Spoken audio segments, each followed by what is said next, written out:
ಸರಿ ಯತೀಂದ್ರ ಸಿದ್ದರಾಮಯ್ಯ ಅವರು ಮತ್ತು ಮುಂದಿನ 5 ವರ್ಷವೂ ನನ್ನ ತಂದೆನೇ CM.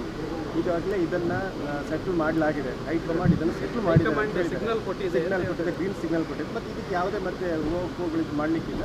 ನಿಮ್ಮ ತಂದೆನೇ CM 5 ವರ್ಷಕ್ಕೆ ಅಂತ ಹೇಳಿದ್ದಾರೆ. ಯತೀಂದ್ರ ಅವರೇ ನಮ್ಮ ಹೈಕಮಾಂಡು. ಅವ್ರೇನು ಮಾತು ಹೇಳ್ತಾರೆ ಅವ್ರದ್ದು ಭಾಳ ಗೌರವದಿಂದ ಸ್ವೀಕಾರ ಮಾಡೋದು. ನೀವು ನೋಡಿದ್ರೆ ಎಲ್ಲ ಸರಿ ಇದೆ ಅಂತ ಹೇಳ್ಕೊಂಡೇ ಬರ್ತಾ ಇದ್ದಾರೆ. ಆದರೆ ಅವರು 5 ವರ್ಷನೇ CM ಅಂತ ಆಯ್ತಪ್ಪ, ಅವ್ರು ಹೇಳಿದ್ಮೇಲೆ ಅವ್ರು ಹೈಕಮಾಂಡ್ ಹೇಳಿದ್ಮೇಲೆ ಅವರೇ ಯತೀಂದ್ರನೇ ಈಗ ಹೈಕಮಾಂಡ್ ಅಂತ ನಾವು ಸ್ವೀಕಾರ ಮಾಡೋಣ. ನಡೀರಿ. ಈಗ ಬಸವರಾಜ್ ಅವರು ಸಿದ್ಧಗಂಗಾ ಶಾಸಕರು ಅಲ್ಲಿ ಅವ್ರು ಹೇಳ್ತಾ ಇರುವಂಥದ್ದು ಏನು ಒಪ್ಪಂದ ಈಗ ನಾನು ನೋಡಿ, I don't want to react. ಬಸವರಾಜ್ಗೂ ರಿಯಾಕ್ಟ್ ಮಾಡೋಕ್ಕೆ ಇಷ್ಟ ಇಲ್ಲ ನನಗೆ, ಯತೀಂದ್ರಾಗಿ ರಿಯಾಕ್ಟ್ ಮಾಡೋಕ್ಕೂ ಇಷ್ಟ ಇಲ್ಲ. ಏನು ರಿಯಾಕ್ಟ್ ಮಾಡಿದ್ರು ನಮ್ಮ ಡೆಲ್ಲಿಯವ್ರು ರಿಯಾಕ್ಟ್ ಮಾಡಬೇಕು. ಯತೀಂದ್ರ ಸಿದ್ದರಾಮಯ್ಯ ಅವರು ಮತ್ತು ಮುಂದಿನ 5 ವರ್ಷವೂ ನನ್ನ ತಂದೆನೇ CM. ಈಗಾಗಲೇ ಇದನ್ನು ಸೆಟ್ಲ್ ಮಾಡಲಾಗಿದೆ. ಹೈಕಮಾಂಡ್ ಇದನ್ನು ಸೆಟ್ಲ್ ಮಾಡಿದೆ, ಸಿಗ್ನಲ್ ಕೊಟ್ಟಿದೆ, ಗ್ರೀನ್ ಸಿಗ್ನಲ್ ಕೊಟ್ಟಿದೆ. ಮತ್ತು ಇದಕ್ಕೆ ಯಾವುದೇ ಮತ್ತೆ ಹೋಗುಗಳಿಗೆ ಮಾಡಲಿಕ್ಕಿಲ್ಲ.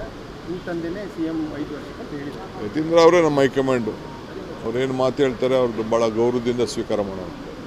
ನೀವು ನೋಡಿದ್ರೆ ಎಲ್ಲ ಸರಿ ಇದೆ ಅಂತ ಹೇಳ್ಕೊಂಡೇ ಬರ್ತಾ ಇದ್ದಾರೆ. ಆದರೆ ಅವರು 5 ವರ್ಷನೇ CM ಅಂತ ಆಯ್ತಪ್ಪ, ಅವ್ರು ಹೇಳಿದ್ಮೇಲೆ ಅವ್ರು ಹೈಕಮಾಂಡ್ ಹೇಳಿದ್ಮೇಲೆ ಅವರೇ ಯತೀಂದ್ರನೇ ಈಗ ಹೈಕಮಾಂಡ್ ಅಂತ ನಾವು ಸ್ವೀಕಾರ ಮಾಡೋಣ. ನಡೀರಿ. ಈಗ ಬಸವರಾಜ್ ಅವರು ಸಿದ್ಧಗಂಗಾ ಶಾಸಕರು ಅಲ್ಲಿ ಅವ್ರು ಹೇಳ್ತಾ ಇರುವಂಥದ್ದು ಏನು ಒಪ್ಪಂದ ಈಗ ನಾನು ನೋಡಿ, I don't want to react. ಬಸವರಾಜ್ಗೂ ರಿಯಾಕ್ಟ್ ಮಾಡೋಕ್ಕೆ ಇಷ್ಟ ಇಲ್ಲ ನನಗೆ, ಯತೀಂದ್ರಾಗಿ ರಿಯಾಕ್ಟ್ ಮಾಡೋಕ್ಕೂ ಇಷ್ಟ ಇಲ್ಲ.